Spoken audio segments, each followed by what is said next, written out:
வந்திருக்காங்க. Can you have team லட்டூஸ் kitchen on to the stage please. ஒரு சத்தமான கைத்தட்டல் கொடுத்துலாம். நமக்கு குக்கிங் வித்வுட் ஃபயர் அப்படிங்கிற ஒரு ஈவெண்ட்டை ஜட்ஜ் பண்ணி கொடுத்துருக்காங்க.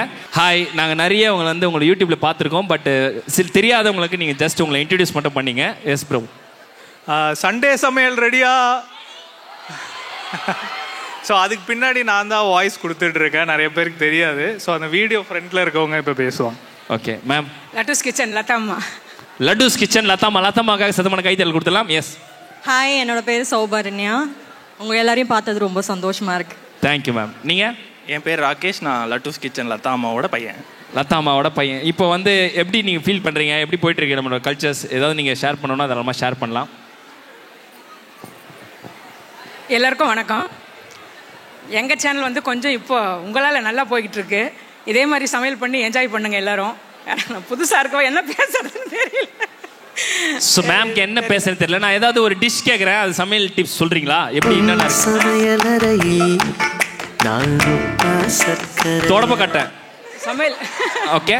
ஸோ என்ன இப்போ நான் கேட்குறேன் மேடம். இப்போது இந்த பிசிபிளாபாத் தெரியும்ல? பிசிபிளாபாத் லென்த் பரவாயில்லையா? லென்த்தா வேணாம். அப்போ குட்டியா இது மேம் இந்த எதிராக டக்குன்னு என்ன சாப்பிடுவோம் நம்ம? சாலமன் நம்ம அது ட்ரிங்க்ஸ் பண்ணிட்டு ஒன்று சாப்பிடுவோம், அது கிடையாது. முந்திரி pakoda.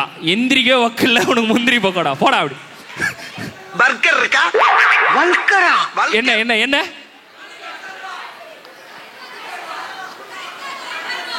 Bread halwa. Madam bread halwa எப்படி பண்ணணும், என்னென்ன இன்கிரீடியன்ஸ் என்ன அப்படி சொல்லுங்க மேடம்.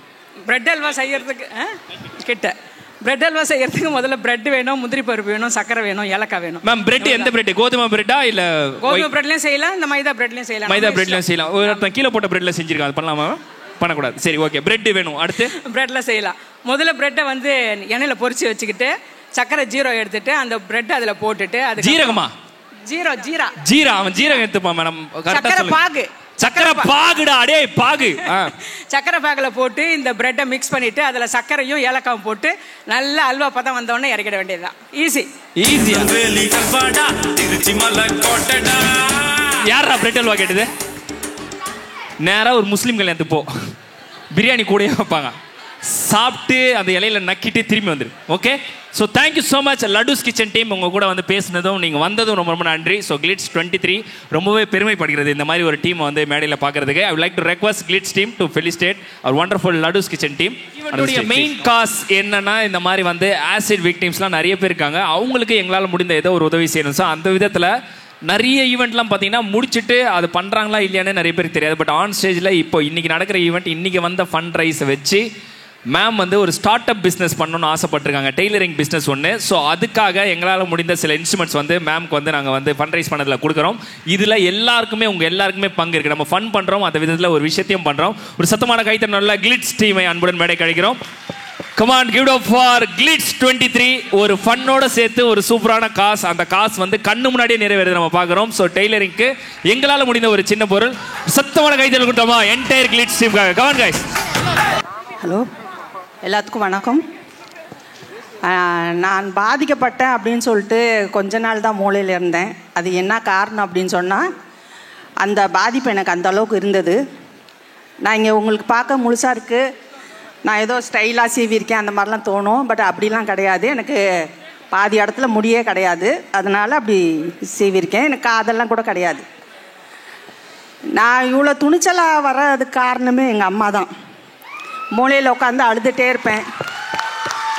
அவங்க ஒரு சிங்கிள் உமன், அவங்க கஷ்டப்பட்டு தான் எங்களெல்லாம் வளர்த்தாங்க. எங்கள் அப்பா இல்லாமல் அந்த தைரியம் எனக்கு கொடுத்து, நடந்த விஷயம் வந்து எனக்கு ஊற்றுனவருக்கும் எனக்கு மட்டும்தான் தெரியும். ஆனால் யார் யாருக்கு என்னென்ன கற்பனை இருந்ததோ அதெல்லாம் பேசுனாங்க. அப்போ தான் நான் அழுதுட்டு இருக்கும்போது எங்கள் அம்மா சொன்னாங்க, அது உண்மையாக இருந்தால் நீ அழுதுகிட்டே இரு, இல்லைன்னா அப்படி உதறி விட்டுட்டு உன் வேலையை பாருன்னாங்க. அன்னைக்கு எடுத்த பிடிவாதம் தான் இன்றைக்கி எனக்கு இது ஒரு சந்தர்ப்பம் கிடச்சிருக்கு.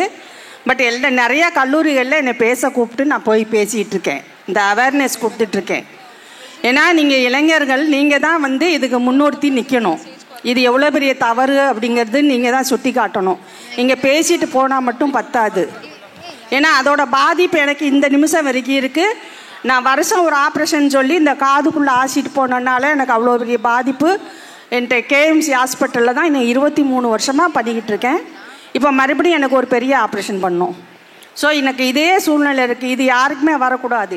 எனக்கு எதிரின்னு நான் யாரையுமே யோசிக்கலை. சப்போஸ் எனக்கே தெரியாமல் இருந்தால் அவங்களுக்கு கூட இந்த மாதிரி ஆகக்கூடாது அப்படின்னு தான் நான் நினைப்பேன். ஏன்னா அந்தளவுக்கு என்னோடய பாதிப்பு. இந்த கையில் பார்த்தீங்கன்னா இந்த மணிக்கட்டெல்லாமே கிடையாது. டாக்டரோட கடவுள் தான், அவங்க தான் எனக்கு உயிர் கொடுத்த கடவுள். கழுத்து கிடையாது, கழுத்தை ஓப்பன் பண்ணி 2ஆக பண்ணி எனக்கு கழுத்து பண்ணாங்க. இந்த மாதிரி ஒவ்வொன்றுமே விஷயமா அவங்க எனக்கு, ஏன்னா நானே செஞ்சிட்டது கிடையாது, என் மேலே தப்பு இல்லைன்னா டாக்டர்ஸ் எல்லாம் எனக்கு அவ்வளோ நல்லா பண்ணாங்க. இன்றைக்கி வரைக்கும் ஃபோன் கான்டாக்டில் இருக்கிறாங்க. எப்படிமா இருக்க என்னான்னு சொல்லிட்டு அவங்க ரிட்டையர் ஆகி போயிட்ட கூட. அதனால் நீங்கள் இன்னையோடு முடிச்சிக்காமல் இது எவ்வளோ பெரிய தவறு அப்படின்னு சொல்லிட்டு பாருங்கள். இப்போ ஒரு பொண்ணு நடித்தாங்க, கொஞ்சம் ஃபேஸ் மறைச்சி. அது உண்மையான கேரக்டர் ஒருத்தவங்க இருக்காங்க, சாந்தின்னு சொல்லிட்டு. அவங்களுக்கும் இதே சூழ்நிலை தான். அவங்க ரொம்ப மோசமாக, அவங்களுக்கெல்லாம் கண்ணெல்லாம் கூட கிடையாது. ரொம்ப மோசமான சூழ்நிலையிலே அவங்க இருக்கிறவங்க. இப்போ இது மாதிரி ஆள்கள்லாம் பார்க்கும்போது தான் நான் மறுபடியும் இந்த மாதிரி நடந்துடக்கூடாது அப்படிங்கிற ஆதங்கத்தில் தான் நான் இவங்ககிட்ட வாய்ப்பு கேட்டு கொஞ்சம் பேசுகிறேன்னு சொல்லி கேட்டுக்கிட்டேன் நான். ஏன்னா இது ரொம்ப ரொம்ப முக்கியமான விஷயம். கீழே கழுத்தடிக்கி விழுந்துட்டு போயிடலாம், ஏதோ மொழிங்கால் அடிப்பிடிச்சு மண்டையில் அடிப்பிடிச்சு காயம் போச்சு போயிடலாம். ஆனால் பட் இது வேணும்னே செய்யக்கூடிய விஷயம். இது செய்யாத அது எவ்வளோ பெரிய தண்டனை அப்படிங்கிறதோட அது எவ்வளோ பெரிய அசிங்கம்னு நினைக்கணும். என்கிட்ட காசு இருக்குது, நான் வெளியே வந்துடுவேன் நிறைய பேர் பேசுவாங்க, சின்ன சின்ன தவறுகள் கூட. ஆனால் அது எவ்வளோ தொலைக்கு அவங்களோட முடிஞ்சு போகிறதில்ல. ஒரு இளைஞரோ ஒரு பொண்ணோ தவறு பண்ணால் அந்த குடும்பத்துக்கே இலக்கு. இதோ இவங்க பையன்தான், இந்த இவங்க பொண்ணு தான், இந்த இவங்க அத்தை பையன்தான், இந்த இவங்க அண்ணன் பையன் பொண்ணு தான், இப்படிலாம் பேசுவாங்க. அந்த சம்பவம் நடக்கிற அந்த சந்தர்ப்பம் பண்ணுறக்கூடிய நபரோட முடிஞ்சு போகிறது கிடையாது. அது அந்த குடும்பத்துக்கே மன உளைச்சலை ஏற்படுத்தும். அதனால் நீங்கள் இன்னையோட முடிச்சுக்காமல் தயவுசெய்து இதை கொஞ்சம் வெளியில் போய் சொல்லி கொஞ்சம் பேசுங்க. இந்த அவேர்னஸ்ன்னு சொல்லிட்டு நீங்கள் ஒவ்வொரு காலேஜ்லேயுமே நடத்துங்க. அதுதான் நல்லாயிருக்கும். ஏன்னா 20 காலேஜுக்கு மேலே இங்கே கலந்துக்கிங்கன்னு சொன்னாங்க இவங்க. ரொம்ப ரொம்ப நன்றிப்பா, உங்கள் எல்லாத்துக்குமே நன்றி. நீங்கள் இதே மாதிரி மறுபடியும் ஒவ்வொன்றா செஞ்சு முன்னேறதுக்கு என்னோடய வாழ்த்துக்கள்.